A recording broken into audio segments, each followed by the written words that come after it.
Enfin, c'est vraiment juste la première et la dernière. Ok, voilà, ok. Ok. Oui.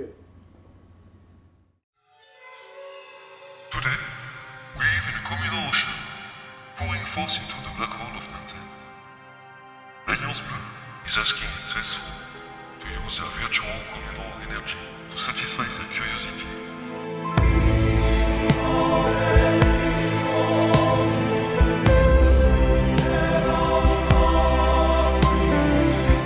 Gourou bleu, pour l'interrogation. Eh bien, en quelque sorte, pas vraiment. En fait, je crée aujourd'hui un mouvement qui s'appelle l'Alliance Bleue, qui est un mouvement que je crée autour de la sortie de mon album My God is Blue. Et en fait, je crée un mouvement qui a pour but d'observer la liberté. Je ne suis pas un gourou, je déteste la manipulation, je déteste l'autorité, je déteste les ordres, je déteste évidemment la soumission. Et d'une certaine façon, j'aime la foi, mais je n'aime pas le culte. Donc, gourou bleu, un peu. Je dirais mascotte bleue. Prosterne-toi.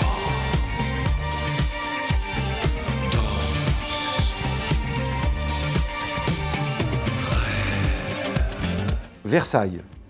Alors Versailles, bon, bien sûr, hein, le cheval de Troie, la guerre de Belgique, tout est possible. Alors c'est très étrange parce qu'on me demande souvent si je suis de Versailles.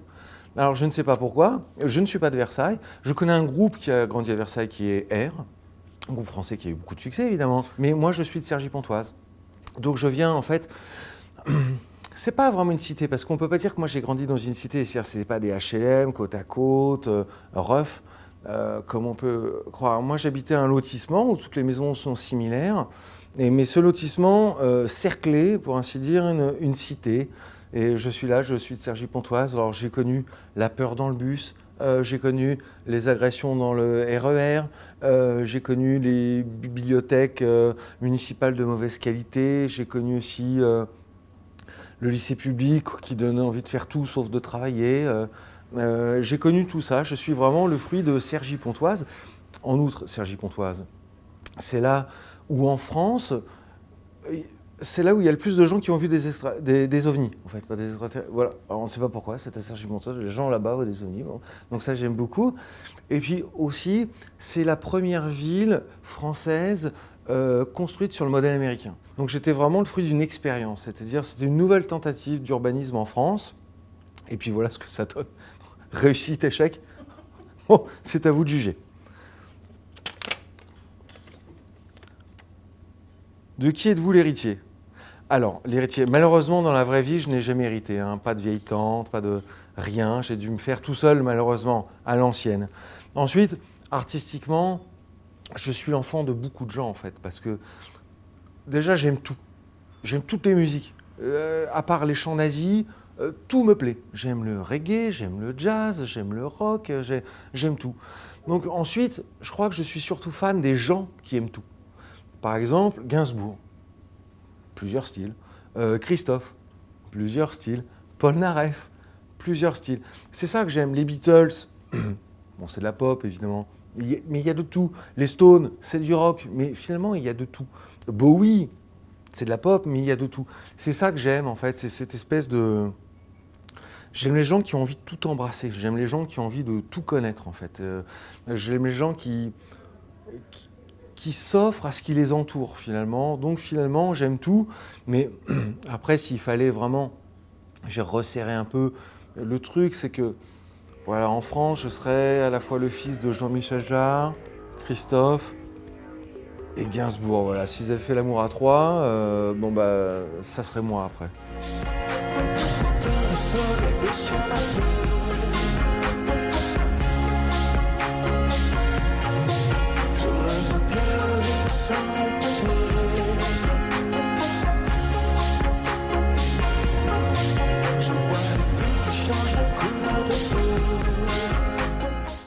Un maître à penser. Donc, c'est pareil, j'ai autant admiré les penseurs que les artistes. C'est-à-dire, et les deux sont liés de toute façon. Sauf qu'un artiste, ce qui est formidable, c'est que c'est à la fois un penseur et un artiste, mais qu'un penseur, ce n'est qu'un penseur finalement. Donc, moi, ado, j'ai adoré Nietzsche, évidemment, mais j'ai adoré d'autres formes des penseurs poètes, comme René Char, Artaud, j'ai beaucoup aimé. Et puis après, ça a évolué. Je me suis dit, bon, voilà, qu'est-ce que j'aime réellement? Quelqu'un qui s'impose comme étant quelqu'un qui a compris le monde ou quelqu'un qui se présente en n'ayant rien compris, justement? Est-ce que tout comprendre, c'est justement rien comprendre? Et là, j'ai commencé à aimer Dali. Et Dali, au fur et à mesure, en fait, c'est devenu mon vrai maître. C'est-à-dire, si je voulais devenir quelqu'un aujourd'hui, ça serait Dali, parce que, justement, il a cette liberté de la non-vérité, la liberté du non-savoir. Alors, pourtant, il sait beaucoup de choses, mais il y a une fuite de la précision, bien qu'il soit plus précis que tout le monde. C'est une philosophie un peu indicible. On ne peut pas réellement expliquer Dali. C'est une façon d'être charlatan, mais c'est justement le fait qu'il soit charlatan qui crée cette magie, cette profondeur. Donc, mon vrai maître à penser, c'est Dali. Moi, étant séduit uniquement par l'intelligence humaine, alors là, la musique, vraiment, les gens que pour dire des choses, il faut qu'ils commencent à trembler ou danser ou émettre des bruits ou des sons les plus harmonieux qu'on puisse le trouver, c'est vraiment un véritable désastre. Et d'ailleurs, vous n'avez jamais vu un musicien qui soit d'ailleurs moyennement intelligent. Ça, je dis pas que du béton. Moi, je les connais presque tous, et vraiment, ils sont charmants, ils pleurent, ils font tout ça, mais pas du tout au point de vue de l'intelligence. La partie de votre corps que vous préférez? Bah, sans conteste, les couilles. Hein. non, je rigole. C'est tellement facile. Bon, j'aurais pu dire le cul, mais... Et non, alors qu'est-ce que j'aime chez moi? Non, j'ai honte de mon physique, et c'est vrai. Et c'est pour ça que j'ai de la barbe, c'est pour ça que j'ai les cheveux longs, c'est pour ça que je me couvre de vêtements, parce que justement, j'ai honte de mon corps. Si j'étais fier de mon corps, je serais comme un mec des Red Hot Chili Peppers, je serais toujours torse-poil, à sauter dans tous les sens. Mais non, je ne suis pas comme ça. J'ai honte de moi, j'ai toujours eu honte de qui j'étais finalement. Et puis, je me suis construit comme ça. J'ai toujours pensé que j'avais un trop gros nez, que j'avais des épaules trop larges, que j'étais trop grand, que j'avais trop grands pieds, des trop petites mains. En fait, je déteste tout chez moi, et c'est vrai. Mais à la fois, cette haine, finalement, ce mépris, ce rejet, bah, c'est là-dessus que je me suis construit. Donc à la fois, c'est quelque chose de très négatif, parce que ça a été longtemps une souffrance. C'est-à-dire, mon corps, mon être, par-delà mon esprit, ça a été vraiment une souffrance.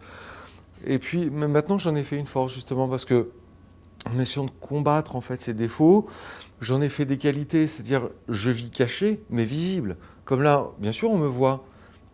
Je suis très visible, j'ai des vêtements brillants, j'ai de la barbe et tout ça, on pourrait me repérer à 150 mètres. Mais en fait, moi, je suis caché. Là, en fait, moi, c'est comme si j'étais tapi dans un fourré, à vous observer tranquillement. C'est ça, pour bien me comprendre, il faut comprendre ça. J'ai honte de moi, mais j'en ai fait quelque chose de bien. Une reprise à faire. Alors ça, des reprises, il y en a beaucoup que j'adore. Donc il y a beaucoup de chansons que j'adore. Moi, j'ai repris pour l'instant la Dolce Vita de Christophe, que j'avais sorti sur un album pseudo-live. En fait, c'est un album que j'enregistre en studio sans public. Donc, enfin, c'est tout sauf un live, mais enfin, on l'a sorti en tant que live. Et puis là, j'avais repris la Dolce Vita de Christophe, et c'est vrai qu'il y a peu de temps, on m'a demandé de faire une reprise pour une émission télé. Et puis moi, j'aime pas trop l'art des autres. C'est-à-dire, je préfère le mien, je préfère oublier ce que font les autres. Mais là, j'ai encore choisi une chanson de Christophe, Petite fille du soleil, parce que vraiment, j'aime beaucoup. Et puis, Christophe a tout compris. C'est-à-dire, il fait exactement ce que j'aimerais faire. Il a une façon de faire claquer les mots. C'est musical, c'est mystérieux, ça fait rêver, c'est tendre, c'est rassurant. En même temps, c'est l'inconnu. Enfin, c'est tout ce que j'aime finalement. Donc si je devais faire une reprise aujourd'hui, ça sera encore une reprise de Christophe. Tu es tombé dans mes bras, on se promenait en ville, c'était la Dolce Vita. Daft Punk ou Étienne Dao? J'aime beaucoup Étienne Dao, mais je préfère quand même Daft Punk. Dans le sens où, après, il n'y a pas de hiérarchie, je veux dire, après, ça peut dépendre des jours, est-ce que c'est le matin, est-ce que c'est le soir, est-ce qu'on est dimanche, est-ce que c'est les vacances? Bon, après, on aime des trucs différents en fonction de ce qui se passe. Mais, après, de façon théorique, je préfère Daft Punk dans la mesure où Daft Punk, il y a eu un avant et un après. C'est-à-dire, on n'a jamais produit la musique mondiale avant Daft Punk que comme après. C'est-à-dire, ils ont eu une façon, donc bien sûr, ils font des boucles. Alors, pour ceux qui... Les boucles, c'est quoi? C'est prendre une suite de notes, et la remettre, et ça crée une sorte d'hypnose, en fait, qui est très agréable. C'est une sorte de transe musicale, une transe dance, on pourrait dire, en quelque sorte.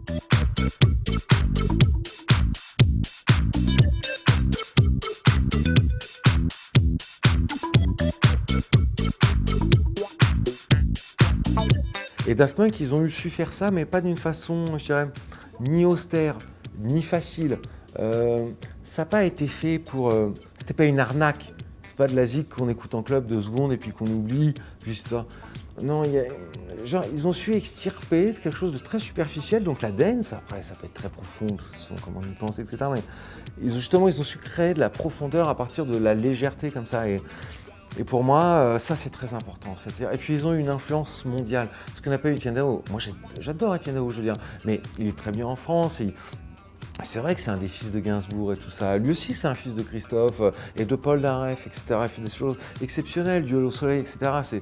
C'est ciselé, c'est parfait, c'est vraiment magnifique. Il n'y a pas l'aura des Daft Punk. Daft Punk, ça a changé le monde entier, ça a eu un impact sur la culture de tous les jeunes du monde. Et ça, j'admire ça. J'admire ça parce que moi, j'ai pas su le faire encore. Donc c'est pour ça que j'admire vraiment ça. Voilà.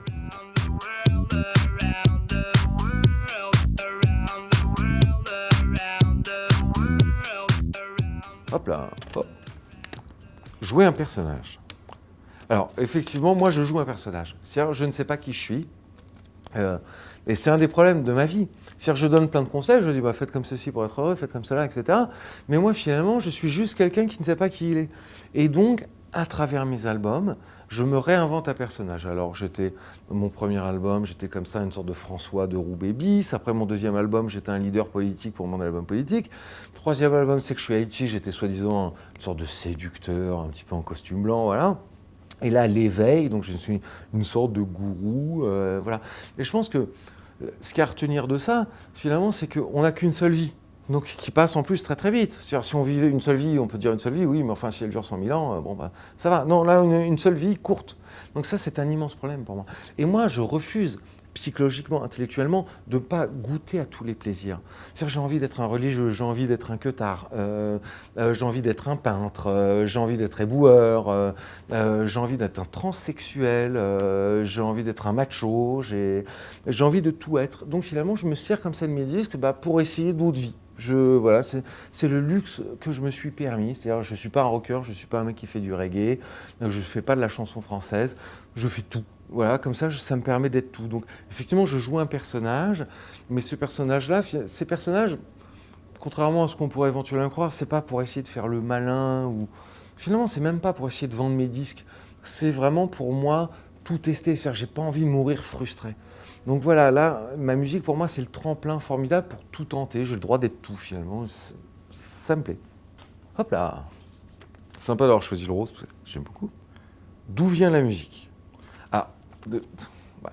En fait, moi, je crée ma musique en fonction de mes envies de vie. C'est-à-dire que j'ai envie d'être un séducteur, je vais faire une musique de séducteur. J'ai envie d'être un gourou, je vais faire une musique spirituelle. Je me sers, mais finalement, après, je dirais, comme je dis souvent, je me sers dans le hasard. C'est-à-dire, je joue au hasard, et puis par hasard, je tombe sur des notes qui me correspondent.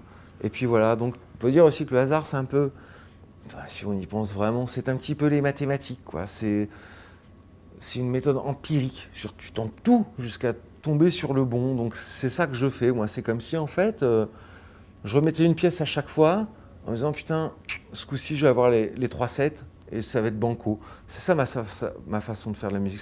C'est le hasard. Je tente ma chance, je tente ma chance, je tente ma chance. Puis de temps en temps, je tombe sur un truc qui me correspond. Et puis ça devient une chanson.